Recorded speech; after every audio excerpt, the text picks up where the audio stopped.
Hello বন্ধুরা, কেমন আছো সবাই? আমি সুমনা। আমি তো বেশ ভালোই আছি। তোমরা ভালো থাকলে আমিও ভালো। আমি সুমনা। আমি আবারও নিয়ে চলে এসেছি তোমাদের জন্য নতুন একটা ভিডিও নিয়ে। তো ভিডিওটা শুরু থেকে শেষ পর্যন্ত কন্টিনিউ দেখতে থাকো, কোনো স্পিক না করে, তাহলে বুঝতে পারবে আজকের ভিডিওটা কী নিয়ে। ভিডিও শুরুতেই দেখতে পাচ্ছো এদিকে আমি উঠোনটা ঝেড়ে নিচ্ছি, মানে সকাল সকাল ঘুম থেকে উঠে উঠোন ঝেড়ে নিচ্ছি। সকালও না, তখন হয়তো 8:30 বাজে। আজকে ঘুম থেকে উঠতে অনেকটাই দেরি হয়ে গিয়েছে। মা তো এখন উঠেইনি, আমি উঠে গিয়েছি। তার আমার একটু পর মা উঠেছিল, উঠেই ছেলেকে নিয়ে ঘুরতে গিয়েছিল। আমি উঠে এইভাবে হাঁটুতে ভর দিয়ে উঠোনটা ঝেড়ে নিচ্ছিলাম, কেননা আমার হাতে পায়ে প্রচণ্ড ব্যথা হয়েছে মাটি কুপিয়ে, যার জন্য ওইভাবে আমি উঠোনটা ঝেড়ে নিচ্ছিলাম। আর এইদিকে যে আমি মুরগিগুলো কালকে এনেছিলাম, ওই মুরগিগুলোকে দেখো এখানে রেখেছি ভেতরে, মানে ঘরের ভিতরে এনে রেখেছিলাম। আগে তো মশারি দিয়ে বাইরে রেখেছি, ওগুলোই পরে রাতে করে কোথায় রাখবো, ওখানে রাখলে তো বিড়াল কুকুরে খেয়ে নেবে, যার কারণে স্নানের গামলায় করে আমি বস্তা বিছিয়ে ঘরে এনে রেখেছিলাম। ওগুলোই সকাল সকাল আমি বের করে দিচ্ছি, মানে উঠোনটা ঝাড়ু দিয়ে বের করে দিচ্ছি। আর আমাদের বিড়াল আগে থেকে এখানে রেডি, যে মুরগির বাচ্চাগুলো আনবে ও পাহারা দিবে বসে বসে, যার জন্য ও এখানে আগে থেকে রেডি হয়েছিল। যাই হোক, মুরগির বাচ্চাগুলো এখন একটা একটা করে সবগুলো নামাবো। আমি একটা একটা করে এদিকে মুরগির বাচ্চাগুলো নামাচ্ছিলাম, আর বিড়ালটা আমার পাশেই বসেছিল, যে ও আমার হাতের দিকে একবার দেখছিল, একবার মুরগির বাচ্চা দিকে দেখছিল, মানে এইভাবে ওভাবে তাকিয়েই ছিল, মানে হাতে দেখে আবার মুরগির দেখে, হাতে দেখে আবার মুরগি দেখে, এভাবেই তাকাচ্ছিল ও বারবার। আর মুরগিগুলোকে আমি রাতের বেলা গুনে গুনেই তুলেছিলাম, আবার গুনে গুনে একটা একটা করে বের করছি, যদি কোনো বিড়ালে খেয়ে নেয়, যার জন্য আমি গুনে গুনে বের করছি। তারপর দেখলাম না, ঠিকই আছে আমার মুরগি। আর মুরগির যে কালকে খাবার দিয়েছিলাম, ওই খাবারের থালাগুলো বাটিগুলো এগুলো সব মেজে নিচ্ছি আগে, এগুলো পরিষ্কার করে আবার আজকে নতুন খাবার দিব, যার কারণে আমি মেজে নিচ্ছি এলাম। এগুলো সব পরিষ্কার করা হয়ে গেলে আমি আবার এদিকে নিয়ে চলে এসেছি থালাতে খাবার দিয়ে দিব। এই খাবারগুলো কালকে আমি মামিদের থেকে এনেছিলাম, ওগুলোই শেষ হয়নি। এখান থেকে আমি 3 মুঠি খাবার নিয়ে নিব, খাবার নিয়ে আমি মুরগিকে দিয়ে দিব।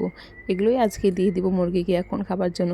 যাই হোক, আমি মুরগিকে খাবার দিয়ে দিলাম। আর মুরগিগুলো একটু পরে দেখি পাগলের মতো দৌড়ে দৌড়ে এসে খাবার খাচ্ছিল। দেখো এক জায়গায় জমা হয়ে থালার উপরে উঠে খাবার খাচ্ছে। সারা রাত কিন্তু খাবার দিইনি যে, এরকম না, সারা রাত আমি খাবার দিয়ে রেখেছিলাম, ছোটো একটা প্লেটে করে আমি খাবার দিয়ে রেখেছিলাম। আর দেখো ওরা এক মুহূর্তের মধ্যে খাবারগুলো ছড়িয়ে ছিটিয়ে শেষ করে ফেলেছে। কিছুটা মুরগি তো ভালোই দেখি গ্রোথ, মানে স্বাস্থ্য অনেকটা ভালো, আর কিছুটা মুরগি দেখি দেখো ঝিমিয়ে গেছে ওখানে লাল মুরগিটা। আর এখানে আমার বিড়ালটা দেখো চুপটি করে বসে বসে মুরগিগুলো দেখছিল কি করছে ওরা, খুব সুন্দর। মানে আমার এই বিড়ালটা পাহারা দিচ্ছে, অন্য বিড়ালকে আসতে দিচ্ছে না, একটা পাখিকেও আসতে দিচ্ছে না আমার মুরগির পাশে। আর এদিকে আমার মা আমার ছেলেকে নিয়ে দাঁড়িয়ে আছে। ছেলে দেখছিল যে মুরগিগুলো খাচ্ছে, ও দেখছে, ও তো মুরগি এভাবে দেখেনি, আমাদের বাড়িতে কোনোদিনও মুরগি ছিল না, এই প্রথম আমি আনলাম কালকে। আর ছেলে আমার খুবই খুশি, যার জন্য সকাল সকাল ঘুম থেকে উঠেই ওই মুরগি দেখছিল। ওই কিন্তু এখনই ঘুম থেকে উঠেছে। আর এদিকে আবার আমি মুরগিকে মানে খাবার দেওয়ার একটু পর জল দিয়েছি। জলের এখানে এত ভিড় পড়ে গেছে ওদের, দেখো একদম মারামারি করে ওরা জল খাচ্ছিল। আমি রাতে ওদেরকে খাবার দিয়েছি ঠিকই, কিন্তু জল দিইনি। জলটা দিলে যদি জলটা ফেলে একদম পুরো ওদের বিছানাটা ভিজিয়ে ফেলে, যার জন্য আমি জল দিইনি। আর সারা রাতের ওদের জল তৃষ্ণায় দেখো এত জল পিপাসা পেয়েছে, জল খেয়ে ওরা পাখা মেলাচ্ছে, মানে ওরা শান্তি পেয়েছে। আবার এদিকে আমাদের ছাগলগুলোকেও খাবার দিয়ে দিয়েছে মা, সেটা আমি দিইনি, মা দিয়েছে। মা কালকে জমি থেকে এই ঘাসগুলো কেটে এনেছিল, ওই ঘাসগুলোই রেখেছিল কয়েকটা ছাগলের জন্য, ওগুলোই ছাগলকে দিয়ে দিয়েছে। ছাগলের থেকে একটা বাচ্চা দিদিকে দিয়েছি, আরেকটা বাচ্চা কালকে বিক্রি করে দিয়েছি, মানে ছেলে বাচ্চাটাকে, আরেকটা এই যে বাচ্চা রেখেছি আমাদের জন্য। আর এই যে আমার মহারানী বিড়াল, ওই আমার জন্য পিছুই ছাড়ে না, আমি যেখানেই যাব ও সেখানেই যাবে। মুরগির ওখানে গিয়েছিলাম, ওখানেই ছিল, এখন ছাগলের এখানে আসছে, এখানে এসছে। আমাদের ছাগলটা কিন্তু আবারও গর্ভবতী হয়েছে, আবারও মা হতে চলেছে সে, আবারও বাচ্চা হবে, আবারও ছোটো ছোটো সুন্দর সুন্দর ফুটফুটে বাচ্চা আসবে আমাদের, অবশ্যই দেখাবো। আর আজকের ভিডিওটা কেমন লাগছে তোমরা অবশ্যই জানাবে। আমি একদম সকাল থেকে ব্লগটা শুরু করছি, একদম শুরু থেকে শেষ পর্যন্ত। যারা এই পর্যন্ত এসছো তাদেরও বলছি ব্লগটা শুরু থেকে শেষ পর্যন্ত দেখে যাও, যারা এই পর্যন্ত এসছো একদম শেষ করে চলে যাও। এদিকে আমি তো মুখ ফ্রেশ করে নিয়েছিলাম ছাগল মুরগিকে খাবার দেওয়ার পর, এদিকে আবার দেখি মা আমার ছেলেকে নিয়ে এগুলো কি নিয়ে এসছে। এই গাছটা আসলে কি কেউ কি গেস করতে পারছো? হ্যাঁ, এগুলো হলো মূলোর ফুল। সেই সকাল থেকে ঘুম থেকে উঠেই ছেলে মাকে টানছিল, চলো জঙ্গলে চলো ফুল আনতে, এই ফুলগুলো আনার জন্যই মাকে ডাকছিল। তো কিছুতেই যাচ্ছিল না, কিন্তু ওর বায়নার জন্য, ওর বায়নার চোটে ও টেনে টেনে নিয়ে যাচ্ছিল। পরে মা গিয়ে শেষমেশ এনে দিল। না এনে কি করবে বলো, এনে দিতে হবেই। এই মূলোর গাছে ফুল হয়ে গেছে, এগুলোকে বীজ হয়ে গেছে, ওগুলোকেও বলছিল যে মা শিম হয়েছে, তোমার জন্য শিম এনেছি। ওগুলোই বারবার দেখাচ্ছিল। বড় বড় শিম হয়েছে, দেখো দেখো। আবার আমি বললাম যে হাতে করে দেখাও, তারপর ও দেখো হাত দিয়ে দেখাচ্ছিল শিমগুলো। সরি ওর সঙ্গে সঙ্গে আমিও মানে মূলোর বীজগুলোকে শিম বলে ফেলছি, মানে মাথা একদম গুলিয়ে যাচ্ছে ওর সঙ্গে কথা বলতে বলতে। এলে তো আমার এদিকে ভীষণ খুশি এই মূলোর গাছ পেয়ে। আর ও আজকে নতুন যে এইগুলো মূলোর গাছ নিয়ে এসছে বাড়িতে, এইগুলো নতুন না, ওই জঙ্গলে যেই গাছই পাবে, যেই গাছে দেখবে ছোট ছোট ফুল হয়েছে, সেই গাছ ও টুকিয়ে আনবে। দেখতেই পাচ্ছ এদিকে ও একটা একটা করে সুন্দর সুন্দর করে দেখাচ্ছিল। এদিকে আবার ফুলগুলোও দেখাচ্ছে, উপরে ফুল এনে রেখেছে, এগুলো দেখাচ্ছে যে দেখো কত সুন্দর ফুল হয়েছে, আমাকে দেখাচ্ছে। মানে আমাকে তো না, তোমাদের দেখাচ্ছে, মোবাইলে ভিডিওতে দেখাচ্ছিল। বলে মা হ্যালো বন্ধুরা বলো, এরকম বলো। আর আমি মোবাইলের ক্যামেরাটা অন করলাম, ও দেখাচ্ছিল। ক্যামেরা অন করতে বলছিল, আমি অন করে দিলাম, দেখাচ্ছিল। আমার ছেলের সব কিছুতে এখন হ্যালো বন্ধুরা মানে মোবাইল, সব কিছুতেই এই সবাইকে দেখে আশেপাশে। মানে আমি তো সেরকম করি না, ওর সামনে করি না, ওর আড়ালে করি। ও বুঝতেই পারে না। যখন ভয়েস দেওয়ার সময় এমনি থেকে 2 দিন ছিল আমার পাশে, কিন্তু বুঝতেই পারে না, তবুও শিখে গেছে। এই মোবাইলে সবসময় দেখে, রিলস দেখে ও শিখে গিয়েছিল। আবার ওই মূলো গাছ আনার পর এইদিকে আবার দেখি সকালবেলায় মাটি খামচানো শুরু করে দিয়েছে। ও কোনো কথাই শুনে না। এখানে একটা গাড়ি, ওইখানে একটা গাড়ি আছে ওর পেছনে, ও সেটা দেখা যাচ্ছে না ক্যামেরাতে। ওই 3টে গাড়ি দিয়ে এখানে খেলছে। ওর সকাল বিকেল রাত নেই, ওকে যখন খেলতে দেবো তখনই ও খেলবে, মাটি খামচাচ্ছিল। তারপর এইদিকে আবার আমার মা বাসনগুলো কালকে যে রাতে এঁঠো বাসন ছিল ওগুলো মেজে নিচ্ছিল, রাতে মাজা হয়নি ঠান্ডার কারণে। ঠান্ডার মধ্যে কল চাপ দিয়ে বাসন মাজা মানে বাসন ধোয়াটা অনেকটা টাফ হয়ে যায়, যার জন্য মা মাজেনি, আমিও মাজিনি আজকে। অন্যান্য কাজ সব আমি করেছি, মা বাসনটা মাজছে। মা বাসন মাজার পর এদিকে আবার আমার ছেলে বায়না ধরেছে দোকান যাবে। দোকানে গিয়েছি, 2টো ম্যাগি নিয়ে এসেছিলাম। আর এটা কি খাবে জানি না, মেকআপ বক্স বলে কথা, এখানে নিয়ে এসছে। মেকআপ বক্সটা নিয়ে আসার পর ও মেকআপ বক্সটা খুলছিল, আমাকে বলছিল মা এখন তুমি খুলে দাও। যাই হোক আমি খুলে দিলাম। খুলে দেওয়ার পর চলো দেখা যাক মেকআপ বক্সে কি পাওয়া যায় এখানে। ছেলে তো আমার ভেবে নিয়েছি যে মেকআপ বক্সে কিচ্ছু পায়নি, কিন্তু না, অনেক কিছুও পেয়েছিল, সেটাও দেখতে পাইনি, অনেক নিচে পড়েছিল। ও বলছে কোথায় কি পেয়েছি। তারপর আমি দেখিয়ে দিলাম, ওই যে ওর হাতে দেখতে পেয়েছো একটা ক্লিপ পেয়েছে। ও এই ক্লিপটা পেয়ে দেখো ভীষণ খুশি, আমাকে বলছিল মা মাথায় লাগিয়ে দাও। তারপর চলো আমি লাগিয়ে দিচ্ছি ক্লিপটা। ও লাগানোর পর ভীষণ খুশি ছিল। আমার ছেলে হয়ে জন্মেছে তো কি হয়েছে, ছেলে আমার মেয়েলি ভাব অনেকটা আছে। লিপস্টিক দিতে ভালোবাসে, চোখে কাজল দিতে ভালোবাসে, আবার দেখছি আজকে ক্লিপ পরতেও ভালোবাসছে।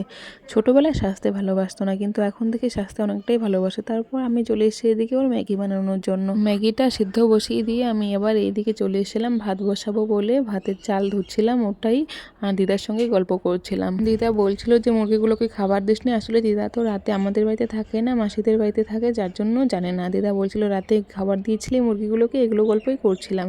আর চাল ধুয়ে নিচ্ছিলাম। আজকের রান্নাটা আমি করব, এমনি থেকে মা আমি দুইজনে মিলেই করি। আজকে মা বাসনগুলো মেজে দিয়েছে, আজ পুরো রান্নাটা আমি করব। এমনি থেকে মা করে, আমি হেল্প করি, সেরকমই আজকে আমি করব। তারপর আমি ওর মোবাইলটাকে বন্ধ করলাম, আবার খুললাম, সেটা দেখতেই পেলে যেমন ক্যামেরাম্যান না থাকলে যা হয়। আসলে ভিডিওটা যখন কাট করেছি তখন না ফলো করিনি এই জায়গাটা, এখন যে ভয়েস দিচ্ছি এখন ফলো করে দেখলাম যে হ্যাঁ এই জায়গাটা এরকম হয়েছে। এখন আর ভাবলাম থাক ছেড়ে দিই, এখন আর কোনো এডিট করব না, এভাবেই ছেড়ে দিয়ে কোনো কাট করব না। কাট করলে ভিডিওটা আবার ছোটো হয়ে যাবে, অনেকটাই ছোটো হয়ে যাবে, যার জন্য আর কোনো কাট করিনি। তারপর ভাতটা বসিয়ে দিয়ে এদিকে আবার চলে এসেছি আমি। লঙ্কা মানে 3টে লঙ্কা নিয়েছিলাম, লঙ্কা ডালের মধ্যে দেবো। ওই ডালটা এই যে ধুয়ে রেখেছিলাম ডালটা, এই ডালটা আমি সেদ্ধ করব মানে রান্না করব। আমার দিদা খেতে চেয়েছে লাউ দিয়ে ডাল, তার জন্য আজকে লাউ দিয়ে মাছের ডাল বানাবো। এগুলো হলো হাতের মাসকলাইয়ের ডাল, যার জন্য এরকম কালো কালো দেখাচ্ছিল। আর এই যে লাউটা দেখতে পাচ্ছ আমাদের গাছের না, মাছেদের গাছের অর্ধেকটা মানে মানে আমি কি বলবো, অর্ধেকটা পাশের বাড়ি এক দিদাকে দিয়েছিলাম, আর অল্প বাকি আমাদের, অল্প রান্না করেছিল। আর এখানে অনেকটাই আছে, অর্ধেক দিয়ে দিব ডালে আর অর্ধেকটা রেখে দিব। আমি দুঃখিত যে আমি ঠিকঠাক ভয়েস দিতে পারছি না। আমি সেরকম ক্রিয়েটার নই, বড় ক্রিয়েটার নই যে ভালো ভয়েস দিতে পারবো। এমনি থেকে আমার চেহারাও ভালো না, ভিডিও ভালো না, যার জন্য ভয়েস ভালো হয় না। আর আমি এইদিকে ডালটাকে প্রেসার কুকার দিয়ে বসিয়ে নিয়েছি। তারপর কুকারে আমি ডাল দিয়ে নিয়েছি। এই দেখো ডাল, এগুলো হলো হাতের ডাল, দিদা কালকে পরিষ্কার করে ছাড়িয়েছে, যার জন্য এরকম কালো কালো হয়েছে। হাতের ডাল এরকম কালো কালো হয়। আর লবণ দিয়েছি, আর লাউগুলো দিয়েছি, লাউগুলো একটু বড় বড় করে দিয়েছি, যাতে কুকারে দিয়েছি যাতে না গলে যায়, যার জন্য একটু বড় বড় টুকরো করে দিয়েছি। এমনিতে তো গলে যাবে, যার জন্য বড় বড় করে দিয়েছি। একটু লবণ দিয়েছিলাম আর 3টে কাঁচা লঙ্কা দিয়েছি, গোটাই দিয়েছি। আর এমনিতেই গলে যাবে, যদি গোটা না দিয়ে ছেলে তো খেতে পারবে না বেশি দিলে। তারপর দিয়ে দিচ্ছি একটু কাঁচা হলুদ, একটু হলুদ, রঙের জন্য একটু হলুদ দিতে হবে, আর একটু দিয়ে দেব কাঁচা সর্ষের তেল।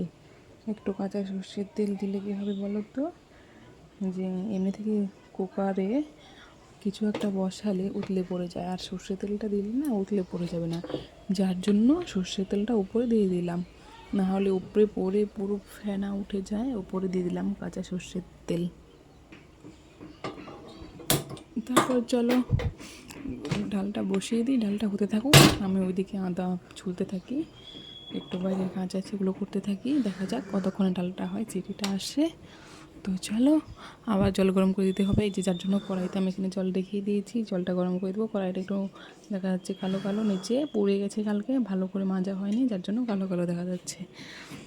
জল গরম করে আবার দিতে হবে, অল্প জল দিয়েছি যাতে ডাল সেদ্ধ হওয়ার জন্য। আর এদিকে আমার ভাতে একটু প্রায় ফেনা চলে এসছে, সেদ্ধ হয়ে গেছে, ভাত হয়ে গেছে প্রায়।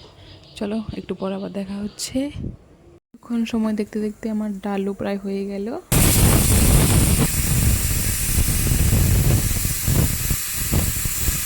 আমার তো রান্না বাড়া হয়েই গেল। রান্না বাড়া হওয়ার পর আমি ছেলেকে খুঁজছি, ছেলে কোথায় ছেলে কোথায়। তারপর দেখি আমার ছেলে এই যে এখানে মাটিতে খেলা করছে, পুরো ল্যাংটো হয়ে মাটিতে খেলা করছিল।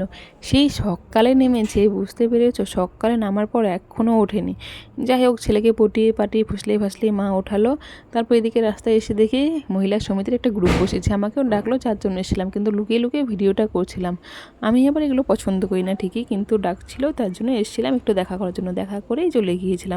তো বন্ধুরা আজকের ভিডিওটা কেমন লাগলো অবশ্যই জানাবে, আর ভালো লাগলে একটা লাইক একটা কমেন্ট করে জানিয়ে দেবে। তো টাটা।